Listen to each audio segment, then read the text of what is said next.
స్పెషలా ఈరోజు బగారా రైస్, వేడి వేడి మటన్ కర్రీ. నల్లి ఉందా లేదా?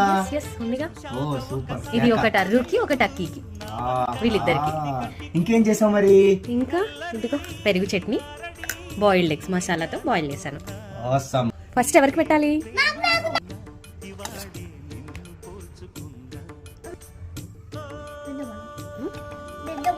పెద్ద బో నీకు. Next boiled egg. ఏం కాదు, స్టార్ట్ చేయండి. ఇంకా అరు ఎలా ఉంది? అన్నీ సరిపోయినాయా? ఉప్పు కారం ఎలా ఉందమ్మా? తల్లి ఎలా ఉందిరా?